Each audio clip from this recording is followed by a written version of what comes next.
Olá, bom dia, paz do Senhor. Hoje, quarta-feira, dia 18 de agosto de 2021, o dia que o Senhor já preparou, já concretizou, já manifestou, já é uma grande realidade sobre a tua vida, sobre a tua casa, sobre a tua família, sobre os teus queridos, e nós estamos mais uma vez na presença do Senhor, meditando, pensando a respeito das coisas do Senhor. A palavra diz que nós devemos olhar sempre para o alto, falar das coisas lá do alto, pensar nas coisas lá do alto, porque é lá do alto que vem todo dom perfeito e toda boa dádiva vem do Pai das luzes. Por isso que o Senhor te deu uma quarta-feira maravilhosa, inspiradora, de capacitação, de consciência da obra, do propósito de Deus em tua vida, em tua casa, na tua família, e nós louvaremos sempre ao Senhor em nome de Jesus. Estamos mais uma vez pensando a respeito da palavra do Senhor, hoje lendo e pensando, ainda em Mateus, no livro de Mateus. Estamos no finalzinho já de Mateus, dos 28 capítulos de Mateus, já estamos no capítulo 26, falando já 2-3 dias sobre Mateus 26, falamos sobre a Maria de Betânia e o que significa a sua entrega, o seu sacrifício, porque realmente não é esse sacrifício que as pessoas chamam hoje, quando vão entregar a oferta falam sacrifício, mas as pessoas falam em sacrifício querendo dizer o seguinte: eu vou fazer um sacrifício para receber tal coisa, Não, aqui é um ambiente completamente diferente, e Maria sacrificialmente, ela se entrega em louvor, em adoração, é diferente. É uma outra dimensão de louvor, de adoração e de entrega, Não é o sacrifício que as pessoas falam hoje, ou traduzem, interpretam como sacrifício quando eu entrego algo para receber outra coisa em troca. Então, eu entrego bastante, eu entrego assim, fazendo sacrifício mesmo, porque eu sei que eu vou receber. Não é essa a lógica, mas é a lógica do sacrifício em relação a pessoa se derramar diante do altar do Senhor, entregando sim a sua oferta, a sua essência, a essência de nardo puro, quebrando o vaso de alabastro. Depois a gente começou a falar sobre Judas, Judas, o traidor, que até por causa do seu comentário em relação à oferta de Maria de Betânia, e por causa do seu comentário, Jesus lhe repreende, lhe exorta, porque ele estava molestando a Maria de Betânia, como também levando os outros discípulos a também discutirem, relativizarem a entrega de Maria. E aí Judas, creio, aí sou eu que estou falando, a Bíblia não fala a respeito, sou eu que estou falando. Creio eu que tenha sido também um ponto, vamos chamar assim, de intriga, não da parte de Jesus, mas na parte de Judas, em relação à sua fala, ao seu comentário, e Judas já tinha no coração o trair Jesus, já tinha no coração vender Jesus para os religiosos da época, para as autoridades da época, e é o que fez. E agora, falando um pouquinho mais sobre a ceia, a última ceia ou a última Páscoa, A Bíblia nos dá conta de que houve dentro do ministério, não que Jesus não tenha passado por outras Páscoas, mas dentro do ministério de Jesus, junto com seus discípulos, ele passou por 3 Páscoas. Essa é a última Páscoa, E o que significa isso? E a palavra do Senhor diz em Mateus, capítulo 26, versículo 17... Mateus 26, versículo 17 diz assim: no primeiro dia da festa dos pães asmos, vieram os discípulos a Jesus e lhe perguntaram: onde queres que te façamos os preparativos para comeres a Páscoa? E ele lhes respondeu: ide à cidade, ter com certo homem e dizei-lhe: o mestre manda dizer, o meu tempo está próximo, em tua casa celebrarei a Páscoa com os meus discípulos. E eles fizeram como Jesus lhes ordenara e prepararam a Páscoa. Chegada a tarde, pôs-se ele à mesa com os 12 discípulos e, enquanto comiam, declarou Jesus: em verdade vos digo que um dentre vós me trairá. E eles, muitíssimo contristados, começaram um por um a perguntar-lhe: desculpe, porventura sou eu, Senhor? E ele respondeu: o que mete comigo a mão no prato, esse me trairá. O Filho do Homem vai, como está escrito a seu respeito. Mas ai daquele por intermédio de quem o Filho do Homem está sendo traído. Melhor lhe fora não haver nascido. Então Judas, que o traía, perguntou: acaso sou eu, mestre? Respondeu-lhe Jesus: tu o disseste.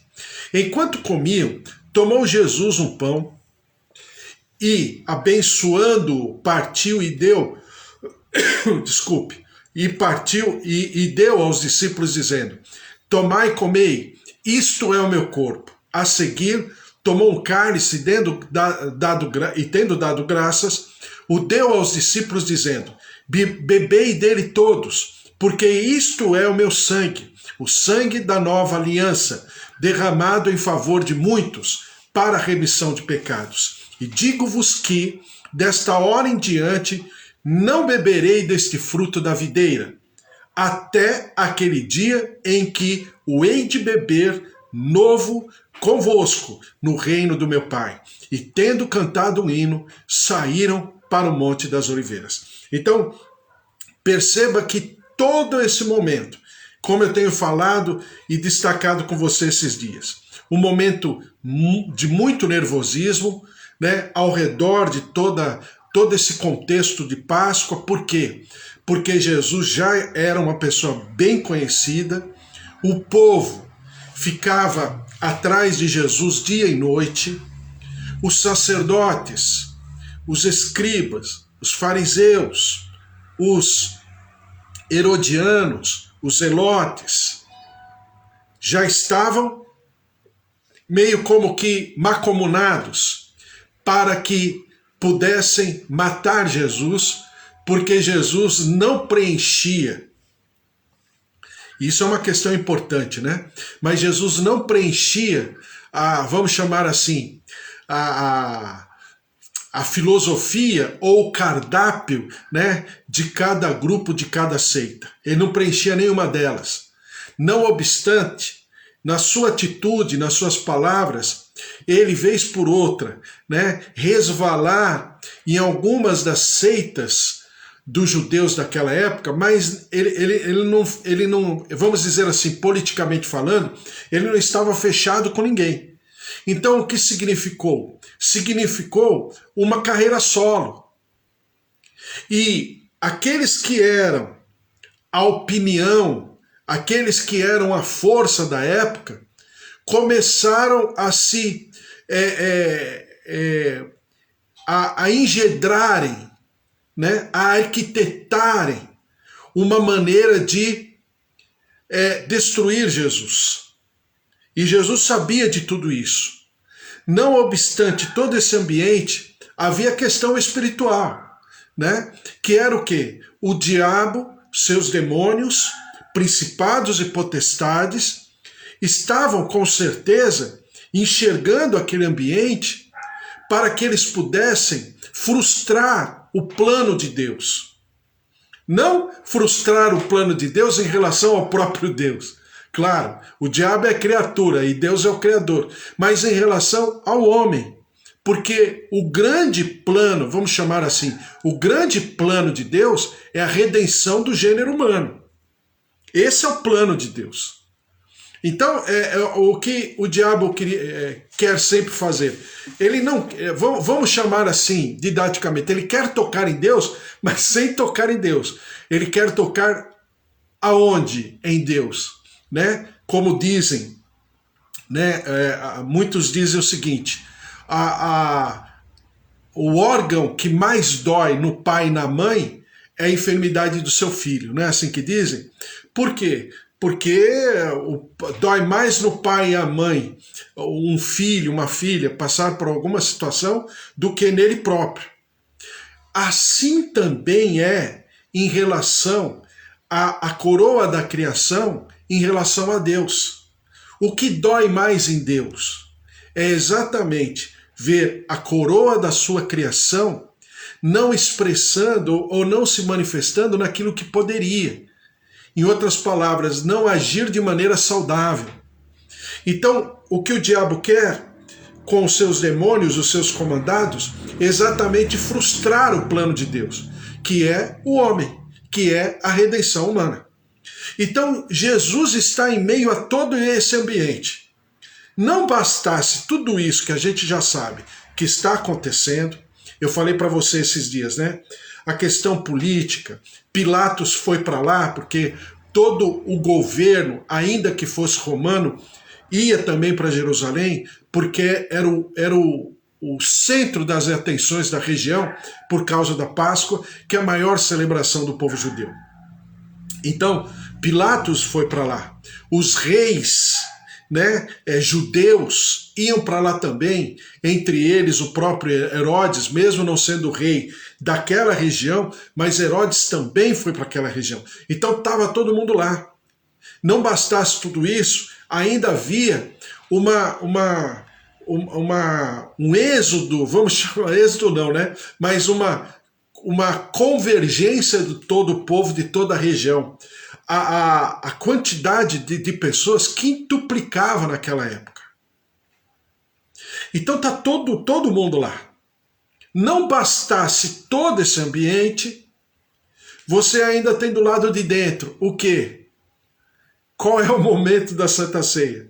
O momento da Santa Ceia, para Jesus, é um momento de muita meditação, muita introspecção por aquilo que ele passaria daqui a algum momento, daqui a algumas horas. Mesmo assim, os discípulos estavam disputando entre eles quem era o maior. No Evangelho de Mateus não diz isso, mas nos outros evangelhos diz.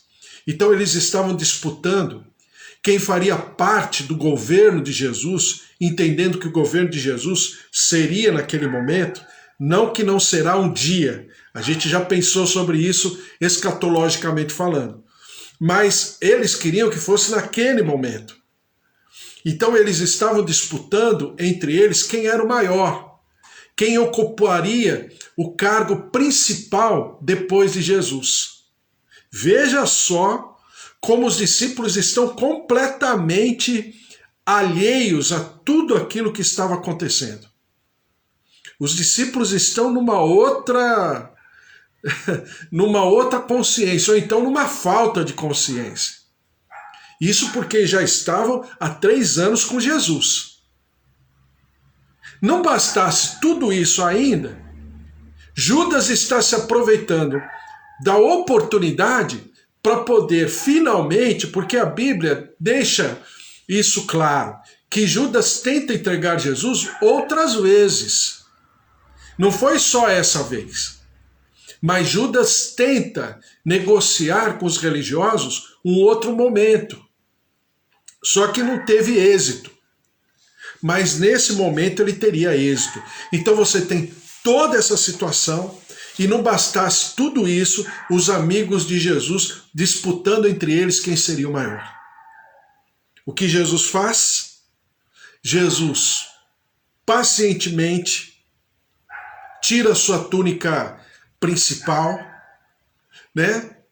Enrola a túnica como se fosse um fraldão, né? Como faziam naquela época.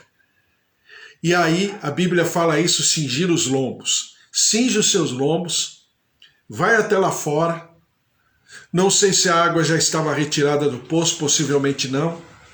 Então ele puxa a água do poço. E o povo lá, discutindo lá dentro. Eu sou maior, você é isso, você é aquilo. Cada um, né, puxando para si a condição de, vamos dizer, maior da corte. E aí Jesus puxa a água, pega uma bacia, pega o balde que ele puxou lá da água do poço, enche a bacia, volta e começa a lavar os pés dos discípulos, inclusive os pés de Judas também. Então, eu estou falando tudo isso para você, todo esse ambiente, para que a gente entenda o quanto Jesus estava conectado com o Pai, para que, face a tudo isso que estava acontecendo ao seu redor, ele pudesse dar continuidade ao plano, ao propósito de Deus, a despeito de si, a despeito da sua angústia, a despeito da sua... Porque se todos não tivessem nenhuma visão espiritual, Jesus estava tendo todas as visões espirituais. Ele sabia o que estava acontecendo. Então, Jesus, ele dá continuidade àquilo que ele deveria fazer cabalmente, até que ele começa a ministrar dentro da Páscoa uma outra Páscoa.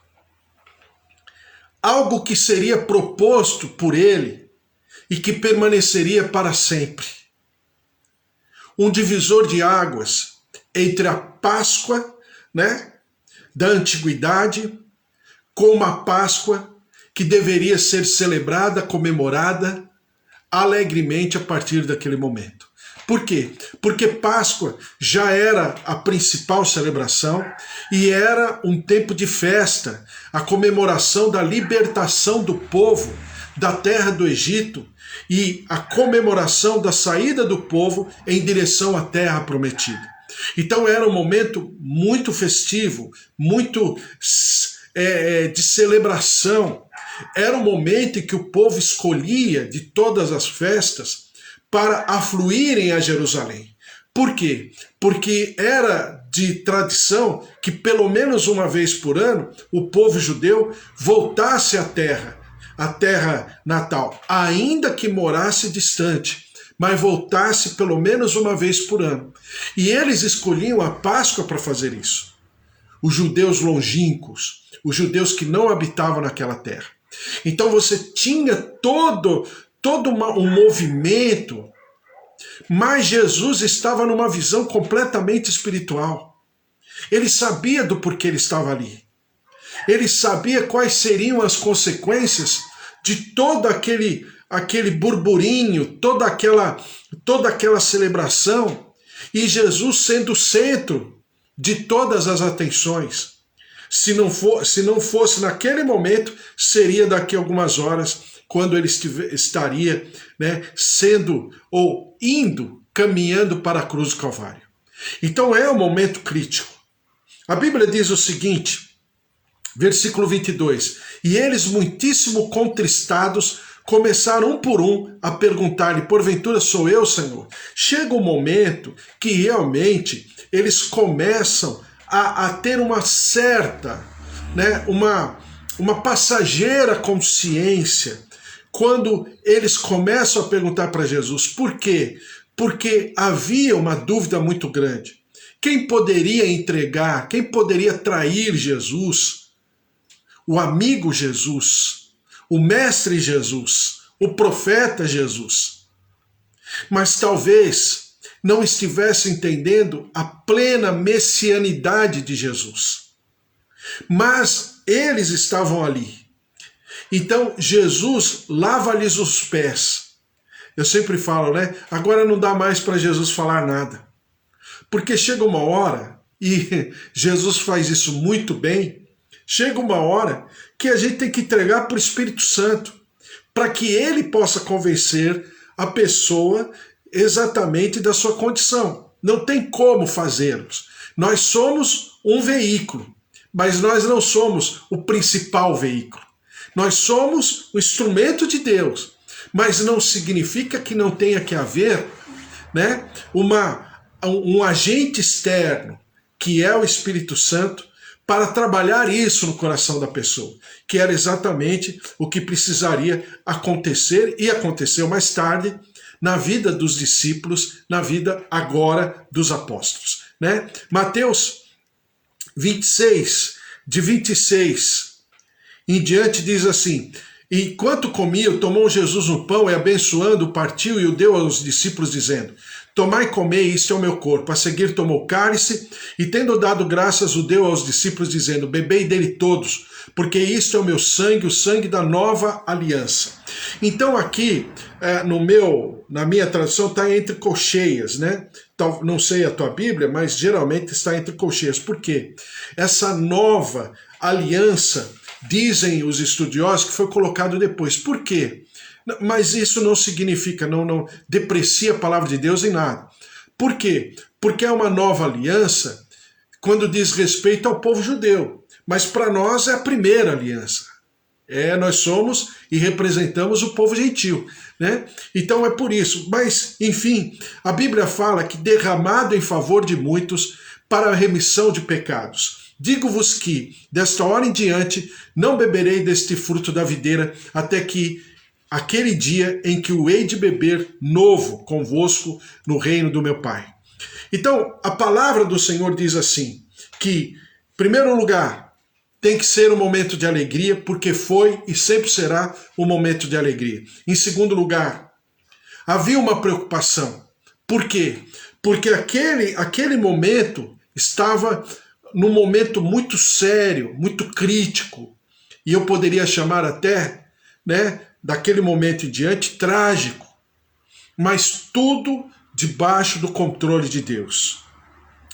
A Bíblia mostra também que o Senhor Jesus, quando fala para os discípulos prepararem a Páscoa, tudo já estava, né, na agenda, né, na agenda espiritual do Senhor, já estava tudo preparado.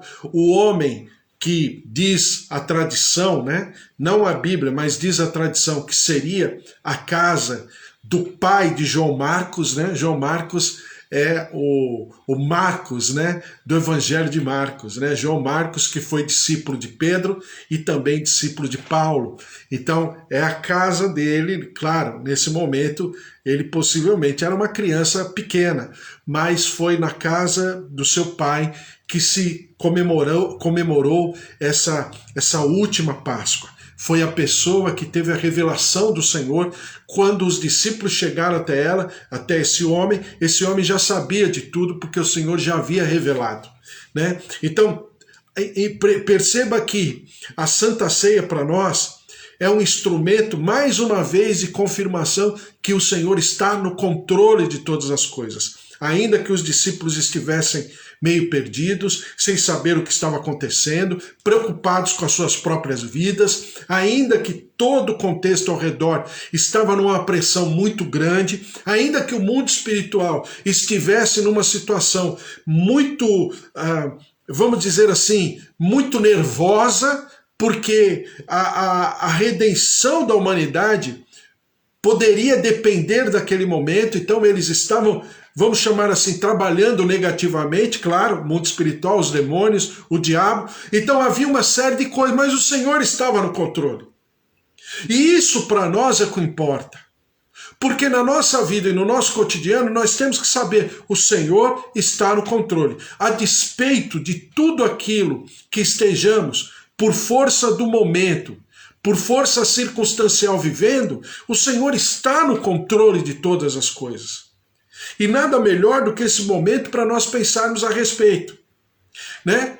E quando eu coloco paralelamente 1 Coríntios capítulo 11, versículo 23, eu não vou falar tudo, porque não é esse momento, mas eu vou ler para que a gente perceba o que está acontecendo e o que aconteceria através de Paulo com a instituição da Santa Ceia como uma ordenança, como é o batismo nas águas, assim também é a Santa Ceia, né? Então você perceba, e alguns cristãos chamam de não apenas uma ordenança, né? Mas eles vão além. Eles falam que tanto a Santa Ceia como o batismo é uma condição de sacramento, né? Principalmente a tradição católica ou aquelas igrejas que descendem, que são, vamos dizer, oriundas do catolicismo, né? Geralmente a gente chama de renovados, né? Ou reformados. Então eles falam que é um sacramento. Daí a importância da Santa Ceia e também do batismo. Mas, falando de Santa Ceia, 1 Coríntios capítulo 11, versículo 23, diz assim: porque eu recebi do Senhor o que também vos entreguei, que o Senhor Jesus, na noite em que foi traído, tomou pão. Quer dizer, o Senhor Jesus, mesmo num ambiente completamente desfavorável a ele, a pessoa dele, mesmo assim, ele deu continuidade ao propósito do Pai. E tendo dado graças, o partiu e disse: isto é o meu corpo que é dado por vós, fazei isto em memória de mim. Em primeiro lugar, quando Jesus ministra a Santa Ceia do Senhor, Jesus está naquele momento ministrando a última Páscoa. E por que ele está ministrando a última Páscoa? Porque a Páscoa ou a Ceia do Senhor é um momento de retrospectiva. Retrospectiva de quem é Deus, do que ele já fez, do que ele já realizou. Quem é o nosso Deus? Por que o cultuamos? Por que o louvamos? Por que o adoramos? Como naquele momento, Jesus ministrando a Páscoa, o povo trazia à memória o quê? A libertação do Egito, né? A sua caminhada pelo deserto, os feitos do Senhor, a presença do Senhor durante todo o tempo, a provisão, o suprimento, a longevidade, a capacidade de andar através da palavra do Senhor, ou seja, como dizem os pilotos de avião, né? Voar por instrumentos. Então a capacidade do povo em andar por instrumentos, né? O horizonte está obscuro, tudo ao redor está nebuloso, mas é a capacidade de andar por instrumentos, que é exatamente a capacidade de andar por fé, não por aquilo que vê, mas por aquilo que crê. Então, a Santa Ceia fosse o momento ali da última Páscoa em que Jesus estava ministrando e estabelecendo um divisor de águas entre a antiga Páscoa e a próxima Páscoa, né? E a próxima ceia. Então, é exatamente o meu sentimento. Primeiro, de retrospectiva, pensando de quem nós fomos, de quem o Senhor sempre foi, e de como o Senhor nos alcançou, e de como nós nos rendemos e nos prostramos diante dele. Depois diz a palavra do Senhor: e tendo dado graças, o partiu e disse: isto é o meu corpo que é dado por vós, fazei isto em memória de mim. Por semelhante modo, depois de haver ceado, tomou também o cálice, dizendo: este cálice é a nova aliança no meu sangue. Fazei isso todas as vezes que o beberdes em memória de mim. Porque todas as vezes que comerdes deste pão e beberdes o cálice, anunciais a morte do Senhor até que ele venha. Então a morte do Senhor para nós é uma pedra fundamental, é uma pedra inaugural para uma nova etapa, para um novo tempo. Por quê? Porque é na morte do Senhor Jesus que nós celebramos a nossa libertação.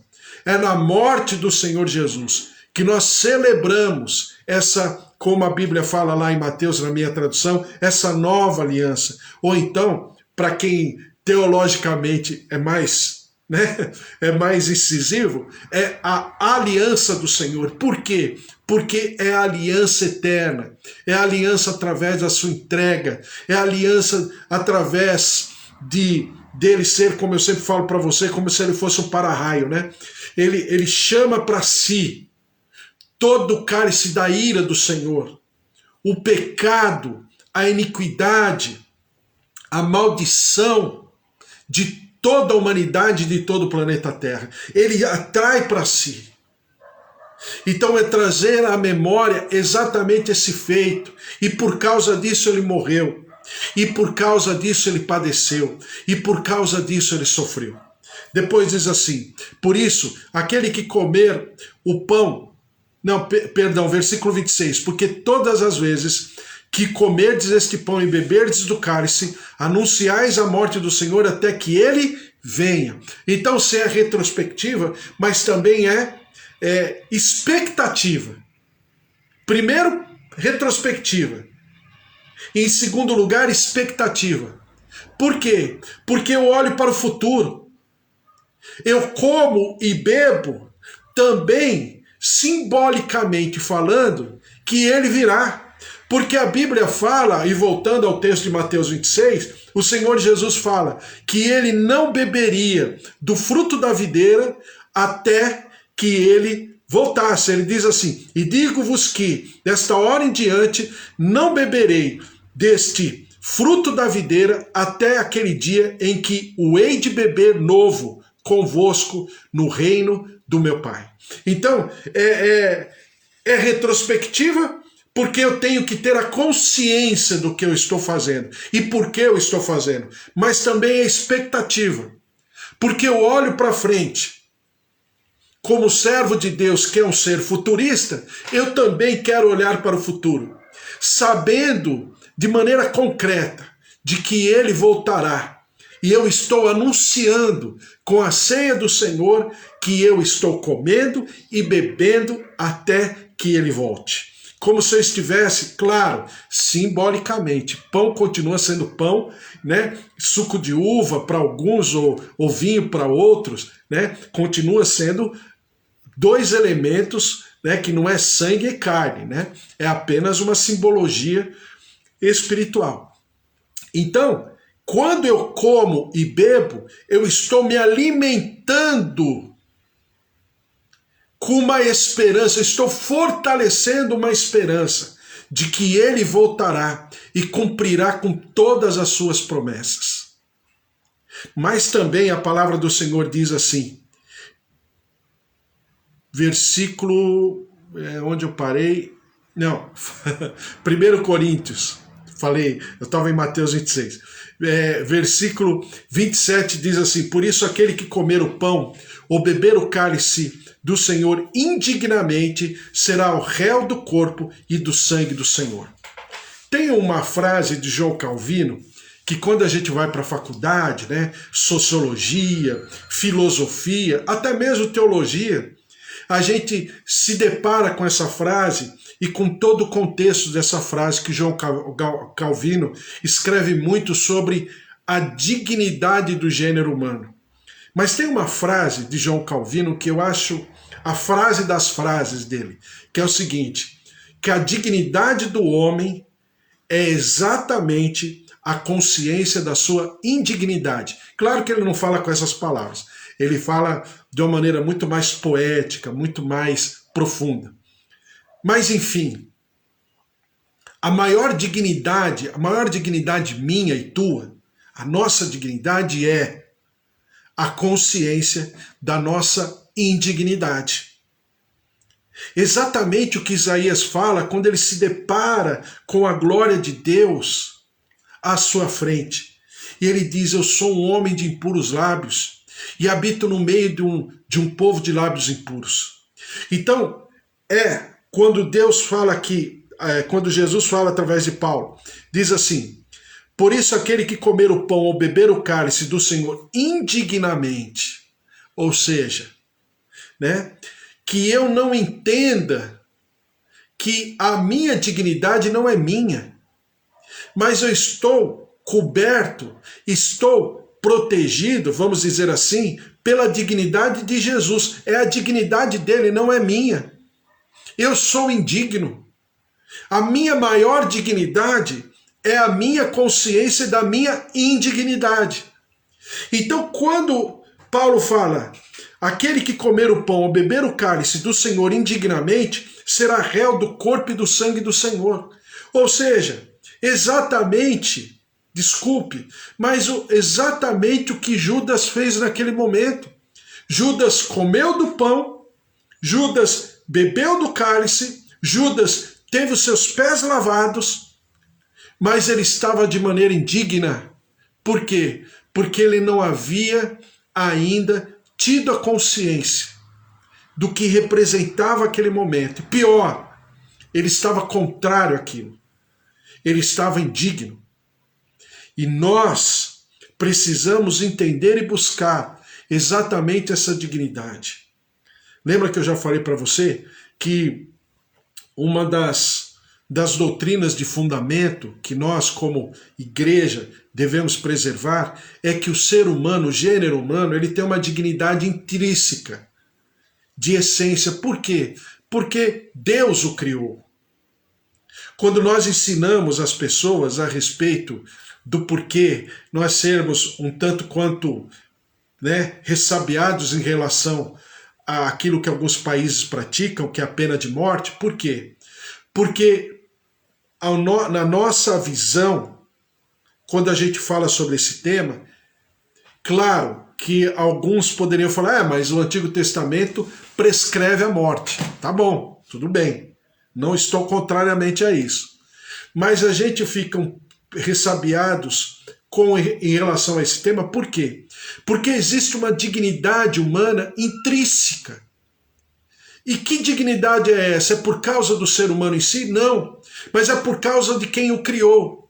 Exatamente a mesma relação que um dia o Senhor Jesus, ao voltar, ainda dará espaço, né, e chance para o povo eleito se converter a Jesus Cristo, ainda que seja na grande tribulação.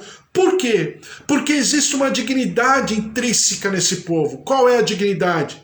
Que o povo, que Deus prometeu, que Deus formou, que Deus buscou nos patriarcas uma aliança maravilhosa com Abraão, com Isaac, com Jacó, mais tarde com o próprio José, depois com o próprio Moisés e assim por diante. Então é lógico que essa descendência tem uma dignidade intrínseca. Por quê? Porque é o povo escolhido do Senhor, como diz a Bíblia.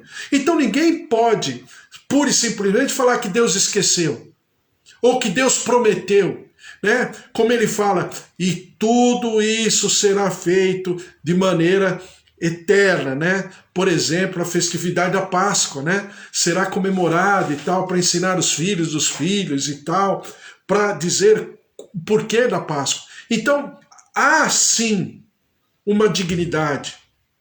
Então, quando eu e você comemos do pão e bebemos do cálice, nós estamos, na verdade, trazendo à existência ou destacando ou pontuando na nossa vida essa dignidade. Uma dignidade que a gente tem consciência que não é de nós. Eu não como do pão e do cálice porque eu acho que eu sou melhor que o outro. Não, pelo contrário. Eu como do pão e bebo do cálice sabendo da minha indignidade. Mas no Senhor, na dignidade dele, eu posso sim estar protegido e coberto para que eu possa também comer do pão e beber do cálice. Porque diz assim, pois quem come e bebe sem discernir o corpo, come e bebe juízo para si. Eis a razão, porque há entre vós muito fracos e doentes, e não poucos os que dormem. Exatamente o que acontece com Judas, não é? Poderia ter a consciência, mas não tinha consciência. Ele tinha um conhecimento racional, mas não tinha um conhecimento de coração. Porque se nos julgássemos a nós mesmos, não seríamos julgados, mas quando julgados somos disciplinados pelo Senhor para não sermos condenados com o mundo. Depois a Bíblia fala, examine-se o homem a si mesmo. Então, é exatamente esse momento. Primeiro, retrospectiva. Por que eu estou tomando do cálice e comendo do pão? Ou vice-versa? Qual a razão? Qual é a raiz? Qual é o fundamento? Mas também, por que eu preciso comer e beber até que ele venha? Qual é o fundamento? Qual a minha expectativa? Retrospectiva e expectativa. Mas eu também preciso me enxergar. Eu preciso me olhar. Eu preciso aferir a minha vida. Ou seja, né, introspectiva. Retrospectiva, expectativa e introspectiva. Ou me olhar de maneira introspectiva. Por quê? Porque eu preciso me enxergar. Exatamente o que os discípulos fizeram num dado momento, dentro de toda a limitação deles, mas eles fizeram. Acaso sou eu, Senhor? Acaso sou eu? Aí o outro perguntava, acaso sou eu? E todos fizeram isso. Em algum momento, cada um deles perguntaram para Jesus, acaso sou eu? E na verdade nós sabemos que não foi só Judas, né? Todos traíram a Jesus naquele momento. É por isso que Paulo fala na noite que ele foi traído. Não fala na noite que ele foi traído por Judas, não. Na noite que ele foi traído por todos ali. Mas havia, ao menos, um sentimento de examinar-se a si mesmo. Ainda que não conseguissem, né? Vamos dizer, na profundidade, mas eles tentaram.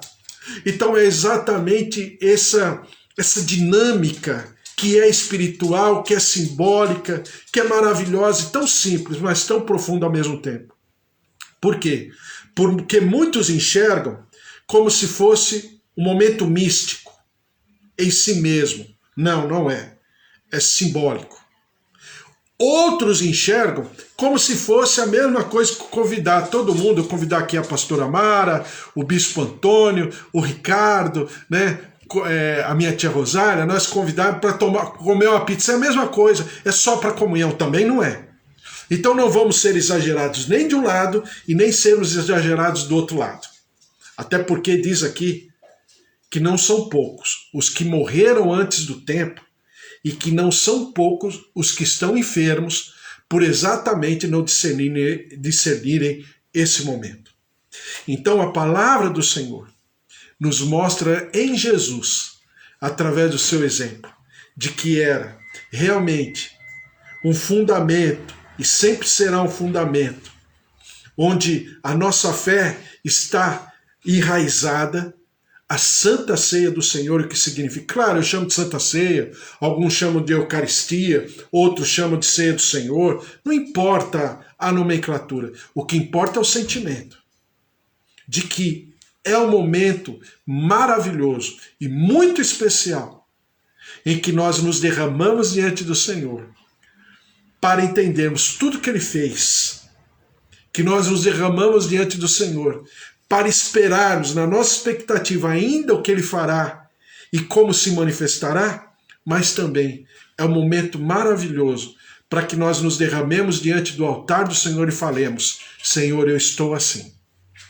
O meu pecado é esse. Eu preciso desesperadamente da Tua misericórdia e do Teu perdão. Eu preciso me alimentar para fortalecer a minha fé no Senhor, mas eu também preciso beber do cálice para fortalecer cada dia mais essa aliança eterna que o Senhor tem comigo e que o Senhor propõe a mim e que eu digo sim a essa aliança bendita em nome de Jesus. Amém? Glória a Deus! Vamos orar e colocar tudo isso diante do Senhor. A palavra do Senhor ela é maravilhosa. Cada dia uma experiência, um aprendizado, desenvolvimento, um pensamento, uma meditação, uma reflexão, uma exortação, né? Um consolo.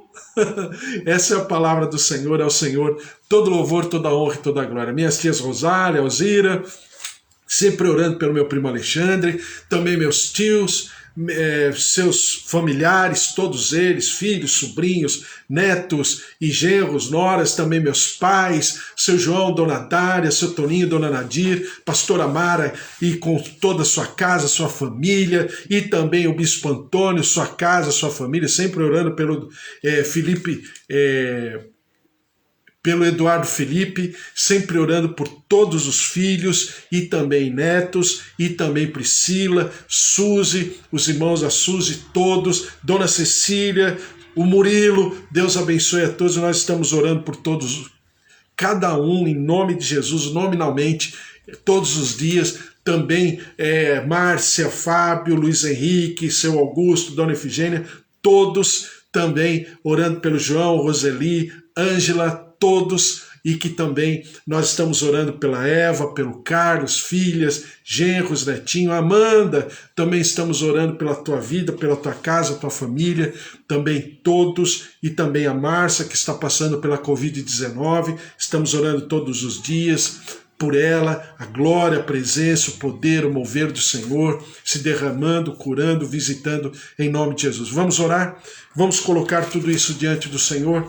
Senhor, nosso Deus, nosso Pai, nós te louvamos e te agradecemos por todos que estão aqui, nossos queridos, nossos irmãos, nossos amigos, nossos familiares. Ó Deus, derrama-te sobre cada um em nome de Jesus. Aqueles que nós temos orado, ó Deus, até de maneira específica, nominal, todos os dias, como eu estou orando pela vida do senhor José Paulo da Costa Basílio, que está na UTI, ó Deus, num estado de saúde assim bem delicado, e nós estamos orando, clamando pela sua cura, pela saúde, pela tua intervenção na vida dele, em nome de Jesus, e todos diante do teu altar, tua presença, ó Deus, visita-nos na nossa família, na nossa casa, diagnósticos, vereditos médicos, situações e circunstâncias de enfermidade, nervos, tendões, ó, coluna,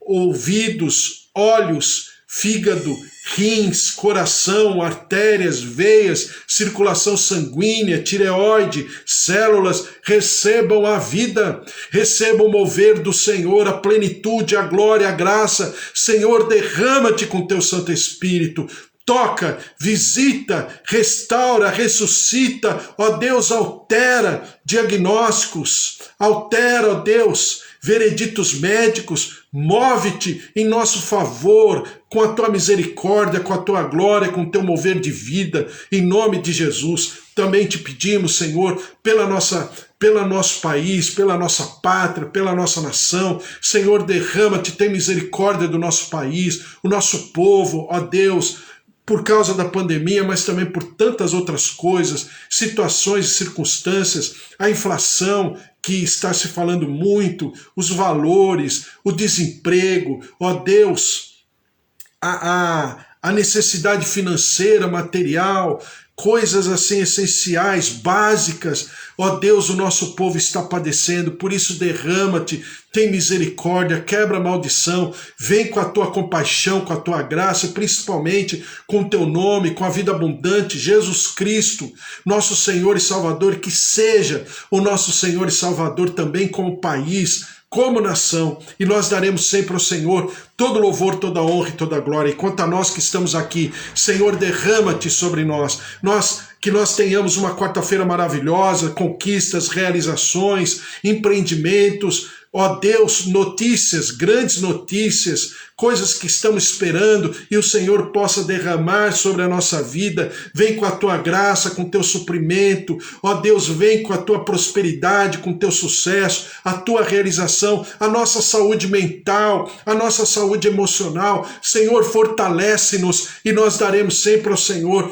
todo louvor, toda honra e toda glória, e que seja um tempo muito especial e maravilhoso, onde nós seremos cada dia mais fortalecidos nessa aliança de vida, nessa aliança no teu sangue. Seremos, ó Deus, capacitados, fortalecidos, reconciliados com a saúde, com a vida, através do teu corpo, através da tua palavra, e que nós vivamos cada dia mais a tua plenitude, o teu propósito em tudo que fizermos, em nome de Jesus. Amém. Amém. Glória a Deus. Que o amor do Deus Pai Todo-Poderoso, que fez o céu e a terra, e a vida vitoriosa em Jesus Cristo, e as consolações do Espírito Santo da promessa, esteja sobre a tua vida, a tua casa, a tua família, em nome de Jesus. Porque se Deus é por nós, quem será contra nós? Se o Senhor é o nosso pastor, de nada nós teremos falta. Que você tenha uma quarta-feira maravilhosa, especial, memorável, inesquecível. Amanhã é quinta-feira,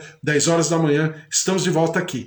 E fique sempre ligado, conectado, envie as ministrações pela internet, e faça a tua inscrição no YouTube, Instagram, Facebook, e fale da palavra do Senhor. É a melhor coisa que tem, é o maior propósito da vida de uma pessoa, é falar de Deus, é viver a plenitude e a graça do Senhor Jesus. Amém? Um beijo para você, até amanhã, fique na paz, tchau, tchau.